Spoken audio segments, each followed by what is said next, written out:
Hello everyone, I hearty welcome in today's class. आजच्या क्लासमध्ये तुमचं सर्वांचं स्वागत आहे. जे विशेष करून जे 12वीचे विद्यार्थी आहेत, आज मी तुमच्या समोर की येणाऱ्या काही दिवसामध्ये आता तुमचा 11 फेब्रुवारीला पेपर आहे. 11 फेब्रुवारी पर्यंत आपण एक माइंडसेट तयार करणार आहोत. पेपर पॅटर्नच्या बाबतीमध्ये कशा पद्धतीनं कोणत्या सेक्शनला इम्पॉर्टंट द्यायचे. काही तुम्हाला आयडिया असतील. माझ्या काही ज्या आयडिया आहेत ते तुमच्यासोबत मी शेअर करणार आहे. ज्या ज्या गोष्टी तुम्हाला इम्पॉर्टंट वाटतात त्या मार्क करून ठेवा आणि त्याच्यावरती तुम्हाला कशा पद्धतीनं 80 मार्काचा पेपर असतो, 80 पैकी मोर दॅन 70 प्लस कसे स्कोर करता येतो ते सांगणार आहे. बिफोर हाऊ टू स्टार्ट म्हणजे आपण अभ्यासाची सुरुवात कशी करायची. आता तुम्ही चालू केलात का नाही अभ्यास केलात, पण आपल्याकडे साधारणपणे 52 दिवस आहेत. अल्टिमेटली 50 दिवस आहेत. इथून कशा पद्धतीनं आपण अभ्यास करायचं, कोणत्या कोणत्या सेक्शन मध्ये आपण किती वेळ द्यायचा आणि कशा पद्धतीनं तयारी करून घ्यायची जेणेकरून तुम्हाला इंग्रजीच्या पेपरला चांगले मार्क मिळतील. आता तुम्ही मला एक सांगा, कोणी पण सांगू शकता की एकूण किती सेक्शन आहेत पेपर पॅटर्न मध्ये. 4 सेक्शन आहेत, बरोबर, राईट. पहिला सेक्शन कोणता आहे? प्रोज म्हणजे धड्यांचा आहे. किती धडे आहेत टोटल तुम्हाला? 8 धडे आहेत. ठीक आहे. आता 8 धड्यामध्ये तुम्हाला कनी सर्वात महत्वाचं धड्याचं मेन कॅरेक्टर कोण आहे आणि थीम काय आहे, ह्या दोन गोष्टी तुम्हाला धड्याच्या कळायला पाहिजेत. एक रीडिंग स्किल मधून तुम्हाला हे होतं. आता प्रोज मध्ये सर्वात सांगितलेलं काय माहितीये का? Reading for comprehension. आणि तुमचा जो कनी 12वीचा जो क्वेश्चन पेपर असणार आहे तो ऍक्टिव्हिटी सीट असणार आहे. म्हणजे तुम्हाला कनी काय करायचं आहे, दिलेल्या ऍक्टिव्हिटी सीट फक्त रीड करायचे आणि तिथे सांगितलंय तुम्हाला रीडिंग फॉर कॉम्प्रिहेन्शन. म्हणले कॉम्प्रिहेन्शन म्हणजे काय मराठीमध्ये, की द ॲबिलिटी ऑफ अंडरस्टँडिंग, आपल्याला किती समजलेलं आहे. तुम्ही दिलेला टेक्स्ट समोर आहे तुमच्या सोबत आणि तो दिलेला टेक्स्ट वाचल्यानंतर तुम्हाला किती आकलन झालेलं आहे त्याचं वेटेज दिलेलं असतं. कोणत्या कोणत्या स्किल तुमचे डेव्हलप झाल्या पाहिजेत, तुम्हाला मुद्दे काढता आले पाहिजेत, तुमचं त्याच्यावरच समरी तुम्हाला काय करता आली. त्याचबरोबर त्याला तुम्ही माइंड मॅपिंग मध्ये कशा पद्धतीने ठेवतात त्या टेक्स्टला, याच्यावरती फोकस केलेला आहे पहिल्या प्रोज मध्ये. प्रोज किती मार्काला आहे त्याचं मी विश्लेषण पेपर पॅटर्न मी देतो. तुम्ही ते paper pattern step by step लिहून घ्या आणि कुठल्या गोष्टीवर तुम्हाला काम करायचं आहे, कोणत्या गोष्टी तुम्हाला थोड्याशा वीक जाणवतात त्याच्यावरती तुम्ही येणाऱ्या हा 50 दिवसामध्ये 52 दिवसामध्ये तुम्ही काम करू शकता. हे झाला प्रोज. त्याच्यामध्ये क्वेश्चन क्रमांक 2 आहे, तो पण प्रोजचाच आहे. Textual passage. पहिला जो टेक्स्च्युअल पॅसेज आहे तो तुम्हाला 16 मार्काला आहे आणि दुसरा जो आहे तो 18 मार्काला आहे. 16 आणि 18 किती झाले?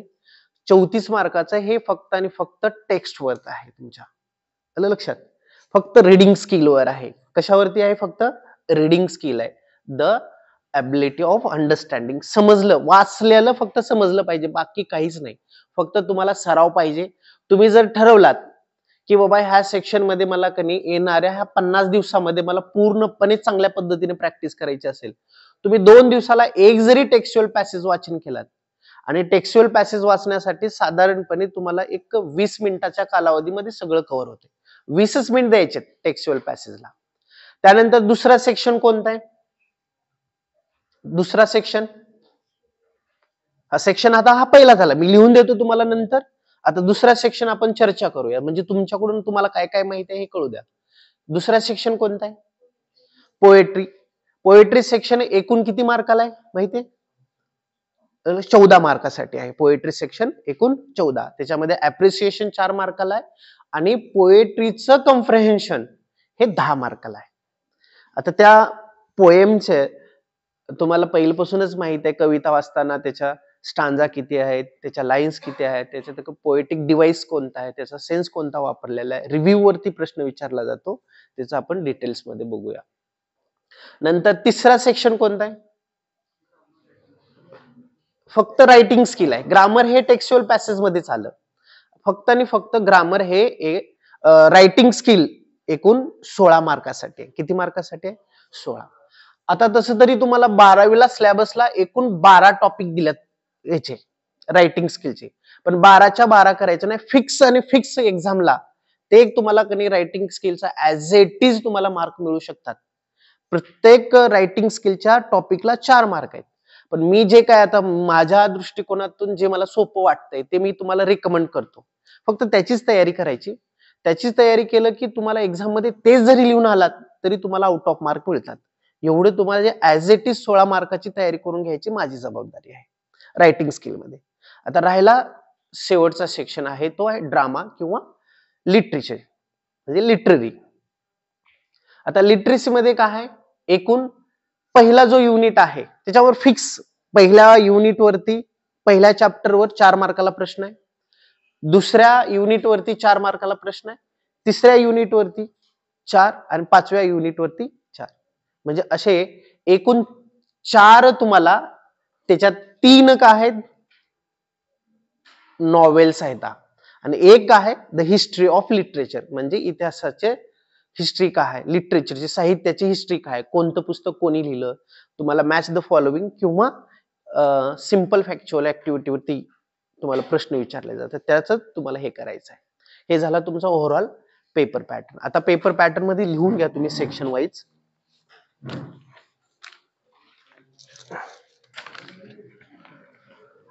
सेक्शन फर्स्ट टाका प्रोज.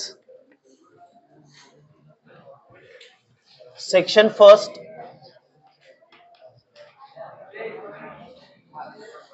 याच्यामध्ये तुम्हाला काय काय करावं लागतं या गोष्टीवर काम करायचं तुम्हाला. First section pros.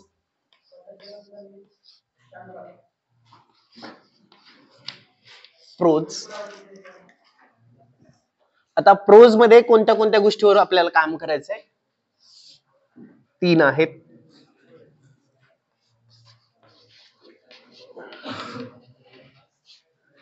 Reading for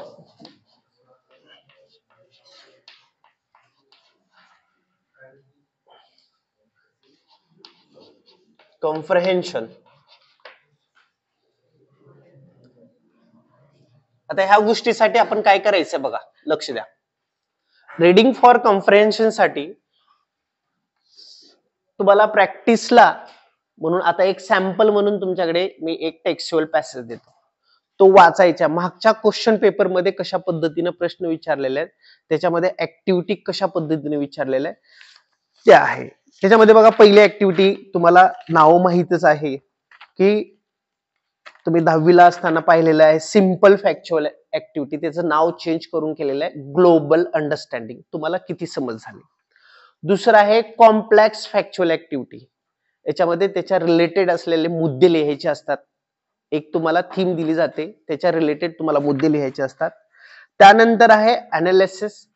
तुम्हाला पर्सनल रिस्पॉन्स सारखं अनालिसिसचा एक टॉपिक असतो, त्यासारखाच असतो, तो तुम्हाला कव्हर करायचा आहे. आणि नंतर आहे लँग्वेज स्टडी, जिथे की ग्रामर आहे तुम्हाला पूर्णपणे. आणि विशेष करून तुम्हाला एक एक्स्ट्रा सेक्शन दिलेलं आहे, त्याच्यामध्ये व्होकॅब्युलरी पण आहे. एकूण किती सेक्शन आहे तिथे 6.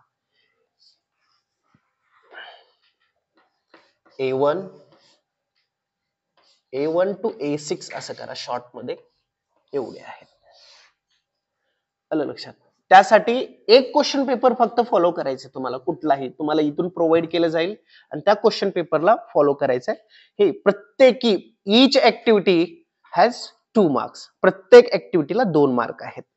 ग्लोबल अंडरस्टँडिंगला 2 मार्क, कॉम्प्लेक्स फॅक्च्युअलिटी 2 मार्क, त्यानंतर रेफरन्स आणि अनालिसिसला 2 मार्क, पर्सनल रिस्पॉन्सला 2 मार्क आहेत, लँग्वेज स्टडीला 2 मार्क, त्याच्यामध्ये ग्रामर सिंपल आणि जे काही रिकमेंड करणार आहेत मी जे ग्रामरचे सेक्शन आहेत, जसं identify the tenses, do as directed the tenses, spot the error, degree of comparison, change the voice, question tag, हेच टॉपिक आहेत. असे 7 ते 8 टॉपिक आहेत. त्या 7 ते 8 टॉपिक पैकी तुम्हाला एक प्रश्न विचारला जातो.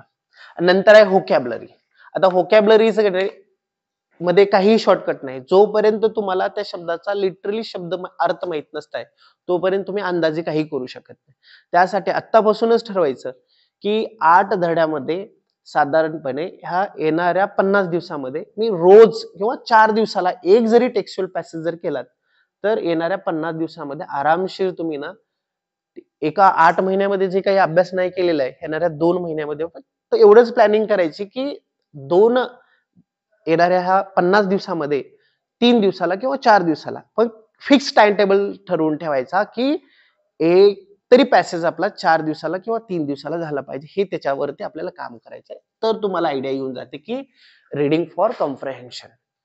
मी काय सांगतोय आजच्या पहिल्या लेक्चरमध्ये फक्त आणि फक्त फॉर्मॅट देतोय आणि मी कोणत्या कोणत्या गोष्टी करून देणार आहेत, रायटिंग स्किल वरती मी तुम्हाला जास्त फोकस करणार आहे, जे की तुम्हाला ऍज इट इज येणाऱ्या 4-5 लेक्चरमध्ये प्रत्येक आता फ्रायडे किंवा सॅटर्डे जे लेक्चर होईल त्या लेक्चरमध्ये रायटिंग स्किलचं ऍज इट इज मार्क कसं येतील ह्याच्यासाठी तुम्हाला प्रॅक्टिस करायला. आता प्रॅक्टिससाठी तुमच्याकडे असणारे रेफरन्स बुक असेल किंवा रेफरन्स जिथे काही तुम्हाला अडचण आली तिथे तुम्ही विचारू शकता मला कधीही हे करून, सर ह्या ग्रामरचं टॉपिकचं कशा पद्धतीनं सॉल्व्ह करायचं काय नाही, तिथे मी तुम्हाला लगेच विश्लेषण करून देईन.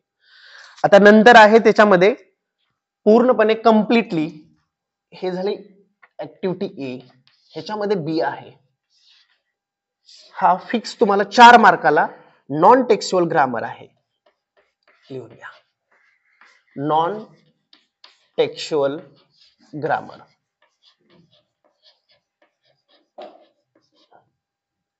किती मार्कासाठी? 4 मार्क्स. 4 मार्कासाठी कोणता आहे? नॉन टेक्स्च्युअल ग्रामर आहे.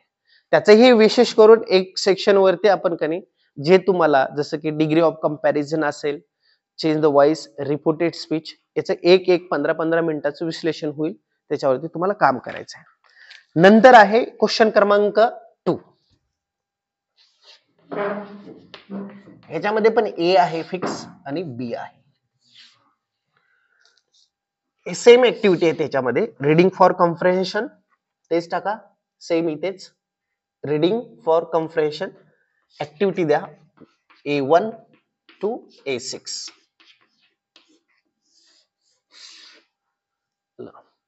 आता इथे 2 ऍक्टिव्हिटी आहेत, ते कोणते आहेत? फिक्स विचारलं जाणार आहे समरी रायटिंग,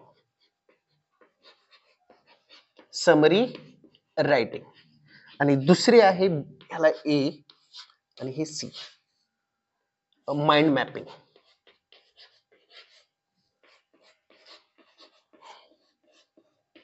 माइंड मॅपिंग हे 3 मार्कासाठी आहे, 3 मार्क्स आणि 3 marks.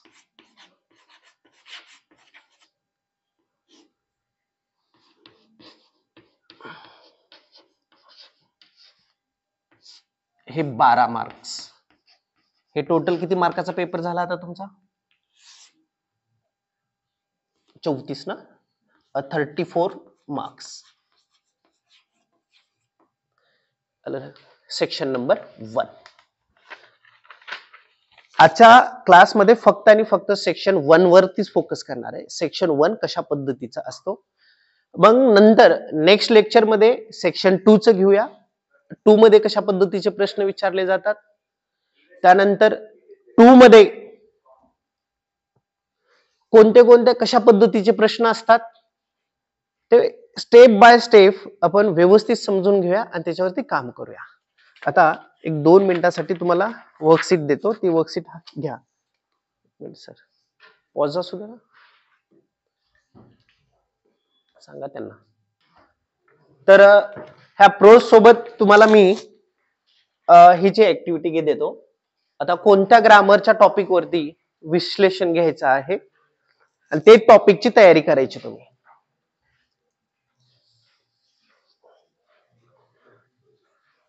Sorry, writing skill. Writing स्किलचं सेक्शन मध्ये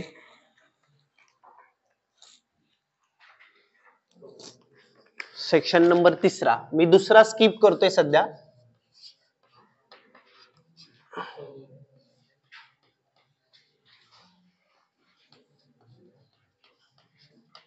रायटिंग स्किल. याच्यामध्ये एकूण 4 प्रश्न असतात तुम्हाला. क्वेश्चन क्रमांक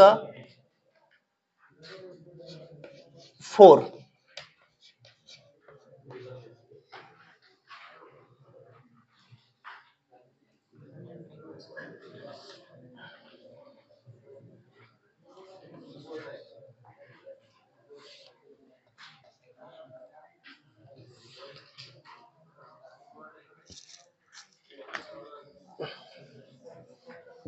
कोणीही बोलू नका, प्लीज बी क्वाइट.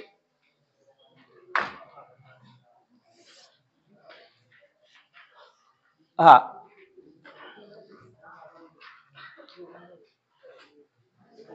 ते ठेवा, नंतर आपण हे करूया. इथले इम्पॉर्टंट पॉइंट्स हे करा बघा. सेक्शन नंबर 3 मध्ये रायटिंग स्किलचे एकूण कणी कंपल्सरी 3 प्रश्न विचारले जातात. त्याच्यामध्ये पहिली ऍक्टिव्हिटी आहे attempt any one of the following. 3 compulsory दिले जातात. पहिला आहे मेसेज, दुसरा आहे द स्टेटमेंट ऑफ पर्पज आणि तिसरा आहे ग्रुप ऑफ डिस्कशन. त्याच्यातला एकाच गोष्टीला आपण हे करायचं, तो आहे मेसेज. फक्त आणि फक्त क्वेश्चन क्रमांक ए मधला पहिली ऍक्टिव्हिटी हे करायची मेसेज. हे मेसेज कशा पद्धतीने आपण ड्रॉप करतो, ड्राफ्टिंग अ व्हिर्च्युअल मेसेज असं म्हणतात. ह्या गोष्टीवर फोकस आहे. याला तुम्ही एकदम सोपा आहे, मेसेज कशा पद्धतीने लिहायचा आहे. कोणीही बोलू नका, प्लीज पे अटेन्शन. मेसेज वरती तुम्हाला फोकस करायचा आहे. The statement of purpose skip करा आणि द ग्रुप डिस्कशन पण, हे दोन्ही टॉपिक तुम्ही स्किप करा.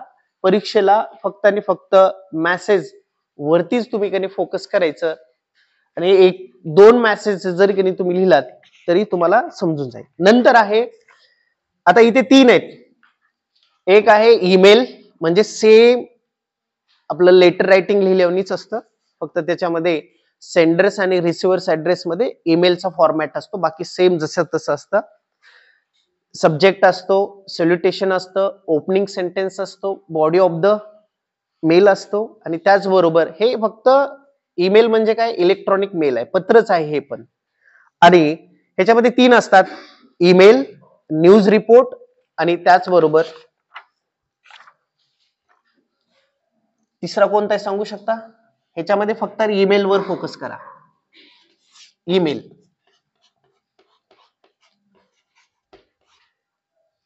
रायटिंग स्किल मध्ये मेसेज झाल्यानंतर फक्त आणि फक्त ईमेल शिकायचं. ईमेल, ईमेल आहे, न्यूज रिपोर्ट आहे आणि इंटरव्ह्यू आहे. हे 3 टॉपिक फक्त एकच टॉपिक वर फोकस करायचं. ते कोणता टॉपिक आहे? ईमेल. दुसरा सी लिहा. सी मध्ये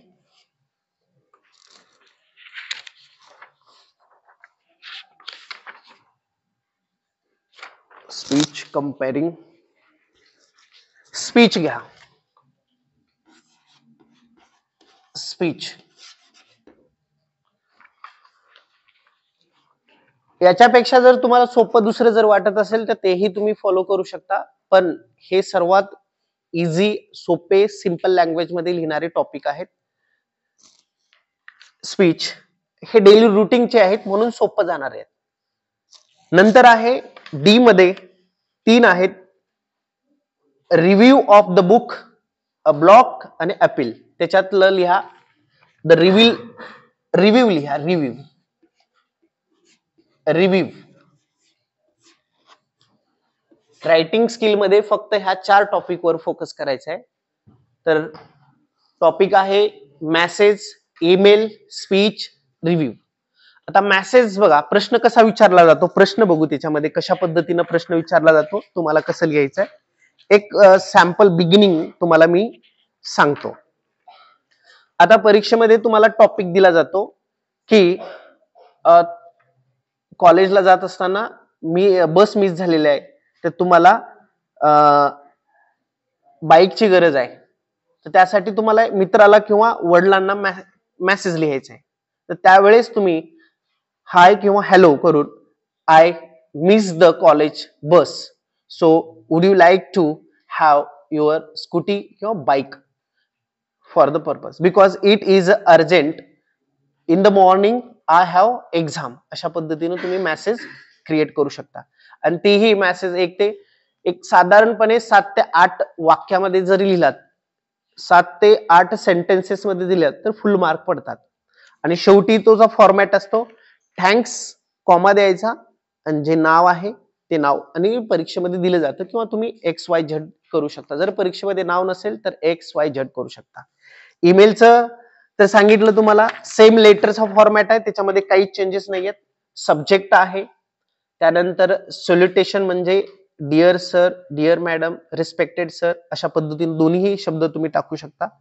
जर तुम्ही काही ओपनिंग सेंटेन्सेस असतात, ओपनिंग सेंटेन्सेस मध्ये I am writing this letter to the mention about the subject with the reference about the subject, पुढे डॅश देऊन तुम्ही आय कॉमा देऊन जे नाव आहे ते लिहू शकता. नाव नसेल तर रिप्रेझेंटेटिव्ह ऑफ XYZ अशा पद्धतीनं तुम्ही सुरुवात करू शकता. कारण का परीक्षेमध्ये सर्वात महत्वाचं कंटेंट आहे ओपनिंग. तुम्ही कसा फॉर्मॅट फॉलो करताय, ओपनिंग कशी सुरुवात करताय, तिथे 50% मार्क्स तुमचे ओपनिंगला असतात, फॉर्मॅटला असतात. जर तो फॉर्मॅट तुम्ही फॉलो केला, ती कॅटेगरी जर तुम्ही फॉलो केली, ती स्ट्रॅटेजी तुमच्या माइंडमध्ये असू द्या की पेपरला कशा पद्धतीने हे करायचंय. नंतर आहे स्पीच. आता स्पीचचेही बघा, काही ओपनिंग सेंटेन्सेस आपण थोडेसे पाठांतर किंवा थोडीशी प्रॅक्टिस करून ठेवू शकता. जसं की फॉर एक्झाम्पल मध्ये good morning, respected dignities, the member of the committee, I would like to focus on, I would like to start with the question. म्हणजे प्रश्न आहे, जे टॉपिक आहे, जे टॉपिक सिंपल टॉपिक दिले जातात तुम्हाला, जसं ग्रीन हेरिटेज, त्याचबरोबर ग्रीन रिव्होल्युशन, गेल्या वर्षी ग्रीन रिव्होल्युशन बद्दल दिलेलं आहे, हरित क्रांती याबद्दल तुम्हाला लिहायचं होतं. आणि रिव्ह्यू खूप सोपा फॉर्मॅट आहे, कारण का ऑलरेडी तुम्हाला फॉर्मॅट असतो, त्या फॉर्मॅटला वाचायचा आहे आणि the title of the book, त्याच्यामध्ये त्या बुकचं थीम काय आहे. परीक्षेमध्ये जनरली बुक मागचा दिला नव्हता, तुम्ही कुठल्याही तुमचा बुकला रेफर करायचा आहे. मग तुम्ही जर कधी एका बुकचं रिव्ह्यू जरी पाठ करून ठेवलात किंवा मूवीचं रिव्ह्यू जरी पाठ करून ठेवलात आणि ऍज इट इज परीक्षेमध्ये जर कधी लिहिण्याचा जर प्रयत्न केला तर ऍज इट इज तुम्हाला इथे मार्क मिळतात. हे टॉपिक मात्र आहे ना, रायटिंग स्किल मध्ये तुम्हाला फोकस करायचे आहे. आता हे आपलं पहिलं लेक्चर असल्यामुळे मी फक्त प्रोज वरती फोकस करतो. नंतर मग दुसऱ्या सेक्शन मध्ये पोएट्री वरती फोकस करतो आणि राहिलेले 2-3 लेक्चर जे असतील मग सिस्टमॅटिक मेसेज कसं मी इथे करून दाखवेन, तुम्हाला बोर्डावरती लिहून दाखवेन किंवा तुम्हाला सांगेन लिहून घ्या. त्याचबरोबर ईमेल सुद्धा कशा पद्धतीने राईट करायचे, कोणते कोणते महत्वाचे मुद्दे आहेत, आणि ते मुद्दे जर विसरलात तर तुमचे मार्क तिथे ऍज इट इज कमी होऊ शकतात. एक मार्क तुमचे ऍज इट इज कमी होतात. कोणत्या सेक्शनला कशा पद्धतीने मार्क्स असतात त्या गोष्टीवर तुम्हाला जास्त फोकस करायचा आहे. आता जे तुम्हाला वर्कशीट दिलेले आहे ते अगोदर तुमच्या समोर ठेवा. बघा, तिथे सेक्शन फर्स्ट आहे, प्रोज आहे, रीडिंग फॉर कॉम्प्रिहेन्शन आणि language study, summary and mind mapping. आता रीड द एक्स्ट्रॅक्ट, दिलेला पॅसेज वाचायचा आहे आणि complete the activities given below. Activities कोणत्या आहेत एक वेळेस चेक करून घ्या. Read and write the following statements, हे वाचणं परीक्षेमध्ये सुद्धा अशाच पद्धतीने अगोदर क्वेश्चन पेपर पडल्यानंतर एक वेळेस वाचून घेणं गरजेचं आहे. आणि ट्रू आणि फॉल हे खूप सोपी सिंपल ग्लोबल अंडरस्टँडिंगची आहे. ट्रू आणि फॉल मध्ये तुम्हाला कोणतं ट्रू आहे कोणतं फॉल आहे हे करायचं आहे. Match the following complex factual activity मध्ये येतं. आणि गिव्ह रिझन्स, रिझन काय आहे हे आता पॅसेज वाचल्यानंतर आपल्याला कारण देता येईल. We are the object of scrutiny because, कारण काय पॅसेज मध्ये हुडकून आपल्याला लिहायचंय. नंतर आहे बघा चौथा प्रश्न, पर्सनल रिस्पॉन्सचा प्रश्न बघा. Travelling is an interesting teacher, तर असं मत सांगितलेलं आहे. राईट युअर व्ह्यूज, तुमचं मत लिहायचंय. मग yes absolutely right, I agree with this statement, travelling is an interesting teacher because travelling explores many things, to learn new languages, create the mind, and creativity leads to the great thinking, and great thinking leads to the imagination. अशा पद्धतीने तुम्ही सेंटेन्सला sentence जोडत तुम्ही लिहू शकता. त्यानंतर do as directed. बघा ग्रामरचे प्रश्न एकदम सिंपल आहेत आणि 6वी ऍक्टिव्हिटी आहे व्होकॅब्युलरीच्या बेसवरती. आणि त्याच्यामध्ये B1 बघा, language study, do as directed. 5 मिनिटाचा वेळ घ्या, मीही ते पॅसेज वाचतो. कशा पद्धतीने वाचायचं बघा तुम्ही एक वेळेस.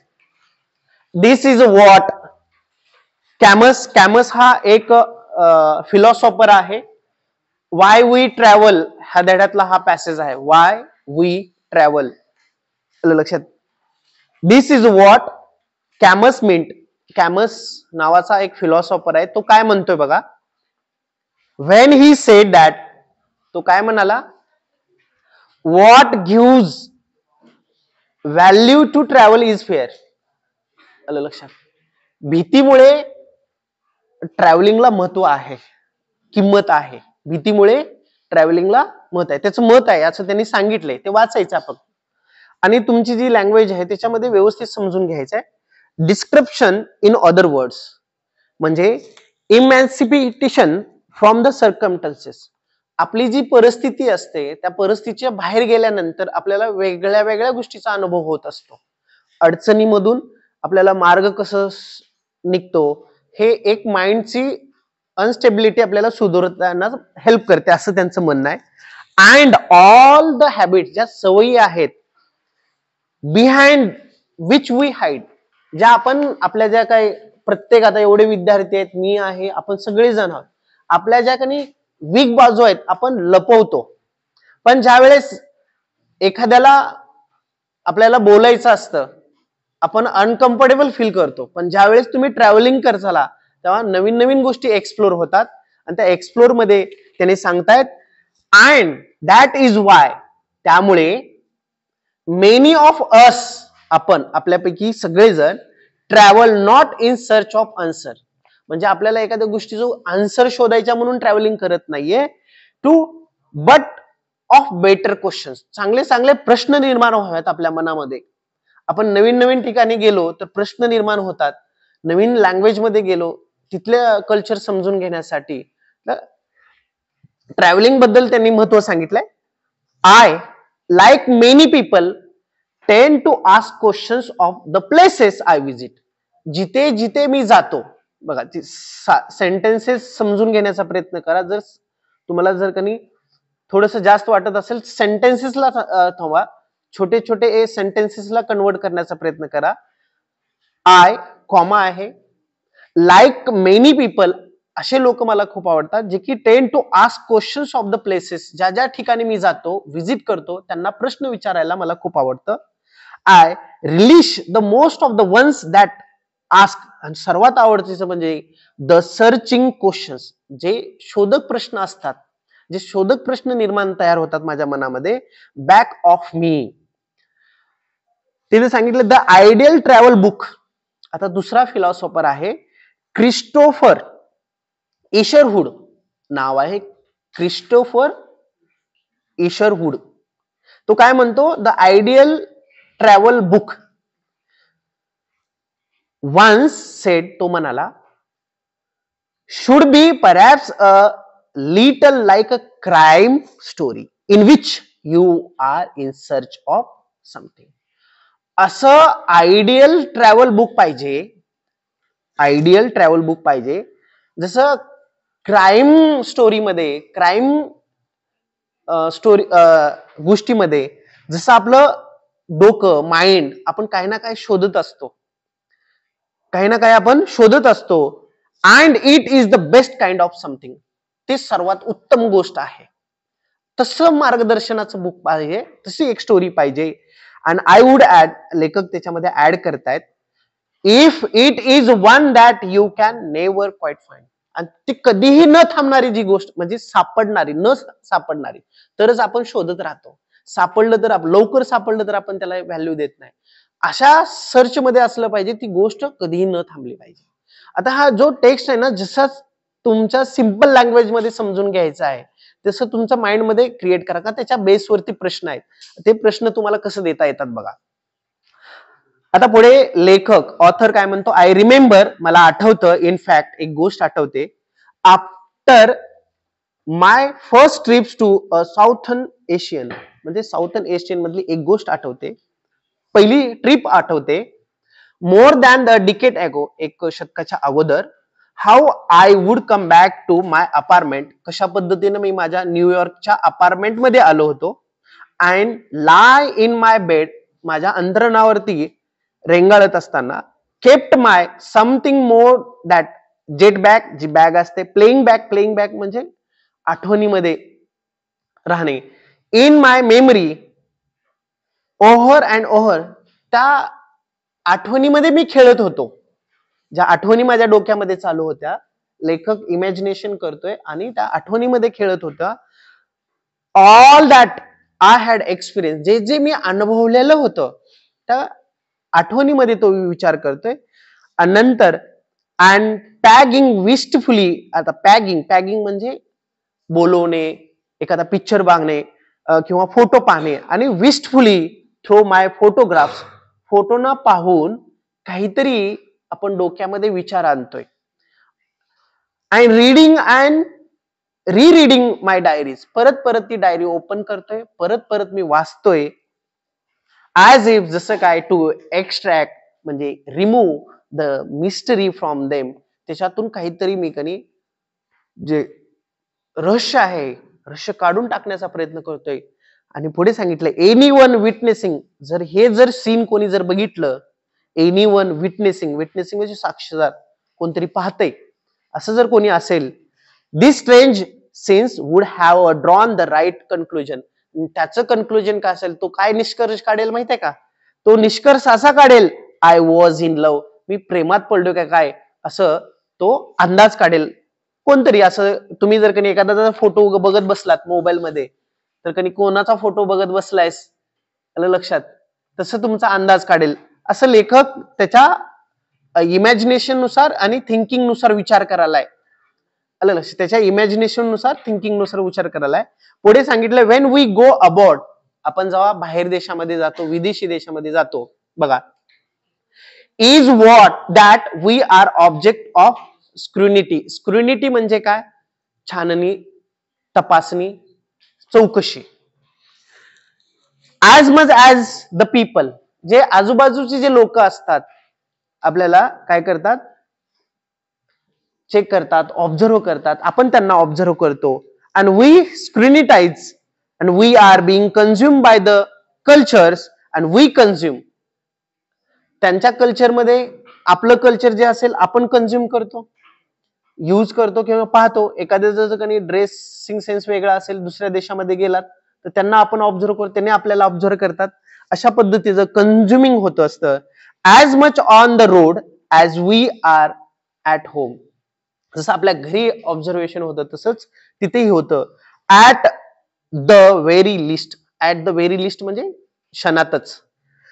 We are the object of speculation and even the desire who can seem as the म्हणजे exotic म्हणजे त्याला विचित्र to the people around us as they do to us. जसं एखादी बाहेरल्या देशामध्ये गेल्यानंतर आपलं जे थिंकिंग असते, जी आपली थिंकिंग असते, तशा पद्धतीची तिथल्या लोकांची सुद्धा थिंकिंग असते. जसं आपण विचार करतो तसे ते पण लोक करतात, असं सांगितलेलं आहे. आता लास्ट बघा, ऑल इन दॅट सेन्स म्हणजे त्या सेन्स मध्ये, कोणता, जे लेखकाचा आता जो सेन्स चालू आहे, बिलीव्ड इन, विश्वास ठेवतायत. बीइंग मूव्ड म्हणजे नेहमी चालत राहणे, किंवा as one of the points of the taking trips, एका ठिकाणाहून दुसऱ्या ठिकाणी, ह्या देशातून त्या देशामध्ये, ह्या प्रदेशातून त्या प्रदेशामध्ये. And being the transported by the private as well as public means, private buses असेल, प्रायव्हेट कुठल्याही गोष्टी, किंवा गव्हर्नमेंट असतील, public means all saw that ecstasy म्हणजे आनंद, जो आनंद मिळतो. Tell us that are highest moments come when we are not stationary, जेव्हा आपण एका ठिकाणावर नसतो. स्टेशनरी म्हणजे काय? एका ठिकाणावर. आणि नॉट स्टेशनरी म्हणजे एका ठिकाणी नसताना, एका ठिकाणावर आपण नसताना जो आनंद होतो, तिथे सांगितलेलं आहे. अँड दॅट इफिफमी इफिफमी म्हणजे मुवमेंट, क्षण, मुवमेंट. द सीन थोडक्यात मराठीमध्ये क्षण म्हणतो. Can follow the moment as much as it is a precipitate.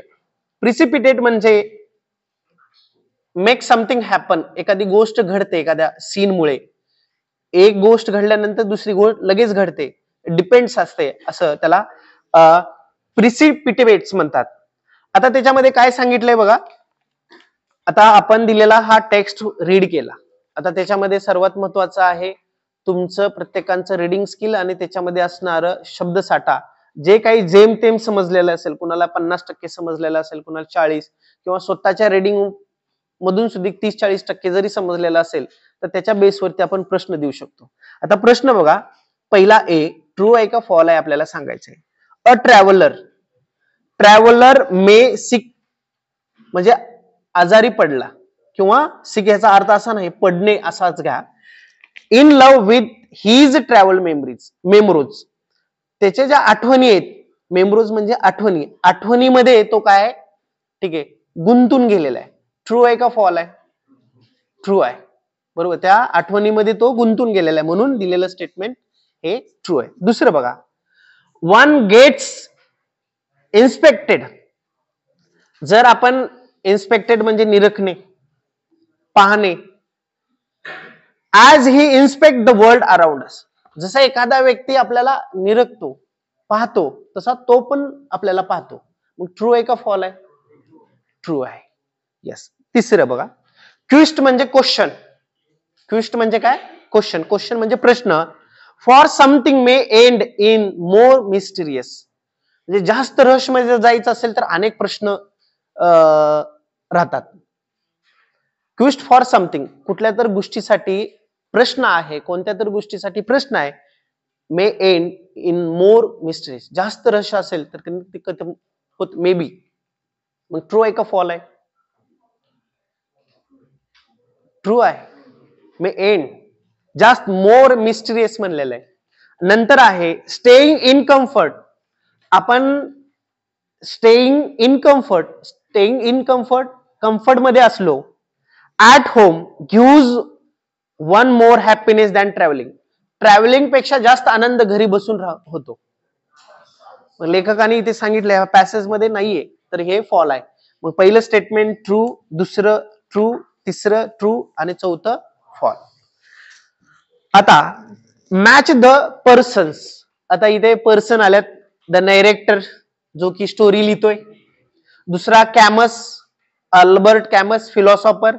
तिसरा आहे क्रिस्टोफर इशरवूड. आत्ताच आपण वाचलं किशोर. आणि ट्रॅव्हलर जो की ट्रॅव्हलिंग त्याच्या कुठल्या रिलेटेड आहे. आता त्याच्यामध्ये सर्वात क्लिक आहे कॅमसनी काय बोललेलं ते लक्षात घ्या. Fear gives value to the travel, म्हणजे दोनचं उत्तर काय आहे? डी आहे. त्यानंतर इशरवूड काय म्हणालाय? Ideal travel should be like a crime book, म्हणजे जे आयडियल बुक आहे ना कसं असलं पाहिजे? अ क्राईम स्टोरी सारखं असलं पाहिजे, म्हणून त्याला मॅच. आता राहिले दोन. आता नरेक्टरचं आहे बघा be, in love with his memories. प्रश्न वरतीच आहे ट्रू आणि फॉल मध्ये उत्तर त्याचं. आणि ट्रॅव्हलरचं आहे मोर हॅपी वेन ऑन मूव्ह. जेव्हा तुम्ही मूव्ह मध्ये असता किंवा चलतीवर असता त्यावेळेस जास्त आनंदी असतो असं सांगितलंय. हे झालं 2 मार्काचं. आणि परीक्षेमध्ये सेम पेपर पॅटर्न हे केलेला असतो. आता काही गोष्टी सांगेन तुम्हाला. आता येणाऱ्या पुढच्या लेक्चर पर्यंत तुम्ही एक करायचं, कमीत कमी 2 तरी पॅसेज असे बघायचे आणि त्याच्यातल्या अडचणी तुम्ही विचारायच्या. नंतर आहे गिव्ह रिझन्स. आता रिझन सांगायचे आणि ते क्वेश्चन पेपर मध्ये आहे, पॅसेज मध्येच आहे उत्तर. बघा. We are objects of scrutiny because, का बरं आहोत? तिथे दिले बघा. Travellers consume new cultures and we are being consumed by the new cultures. ते एक कारण. आणि दुसरं कारण काय? दुसरं आहे मुवमेंट्स असतील किंवा एन्व्हायरमेंट्स असतील making them the subject of the observation, their extra activities. बाहेर गेल्यानंतर आपल्या हावभाव असेल किंवा पद्धत असेल त्या पद्धतीकडे ऑब्झर्वेशन करण्याचं 2 कारणं द्यायची आहेत आणि तुम्ही दिलेल्या पॅसेज मधून कुठलीही 2 कारणं शोधून लिहू शकता.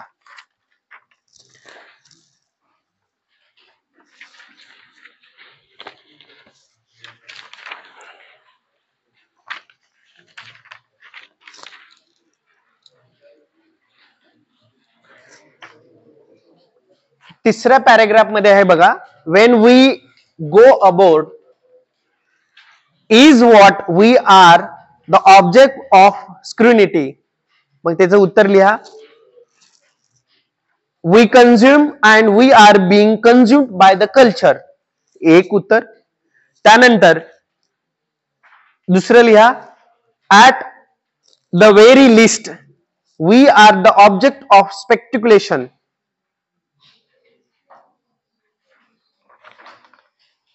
We are the object of speculation. The personal response, traveling is an interesting teacher. Personal response,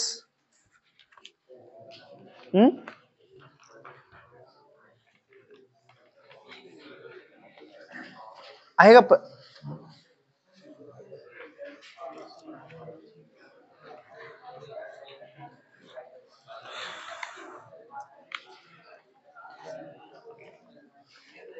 लिहून घ्या पर्सनल रिस्पॉन्स त्याचा. Travelling explores many things. Travelling explores many things. आणि वाक्यरचना बघा किती सोपे. Travelling explores many things to new experience. Traveling explores many things to new experience. Traveling explores to many things to new experience. Cultures and perspectives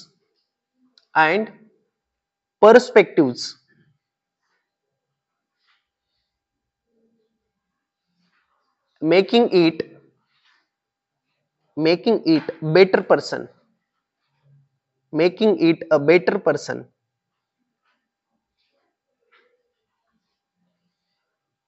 By stepping out of our comfort zone. By stepping out our comfort zone किंवा out of comfort zone. We can learn ourselves. We can learn ourselves. We can learn ourselves. And the world is around us. The world is around us. The world is around us. The world is around us. अशा पद्धतीनं हे करू शकता. आता जो section आहे ग्रामरचा आणि व्होकॅब्युलरीचा, येणाऱ्या पुढच्या लेक्चर मध्ये आपण क्वेश्चन क्रमांक 1 आणि क्वेश्चन क्रमांक 2 त्याचं फक्त आणि फक्त पुढचं जे लेक्चर असणार आहे ते ग्रामर बेस असणार आहे. हे काय होतं, फक्त ट्रू आणि फॉल्स, मॅच द फॉलोइंग, दिलेल्या प्रश्नाचं कॉम्प्लेक्स प्रश्नाचं उत्तर पॅसेज मधून कसं लिहायचं. पण पुढचा जो सेक्शन असणार आहे फक्त ग्रामरच्या जे तुम्हाला डाऊट असणार आहे ते सॉल्व्ह करायचे. आजच्या क्लासमध्ये इथे थांबू. So today will stop. We will see tomorrow. Bye.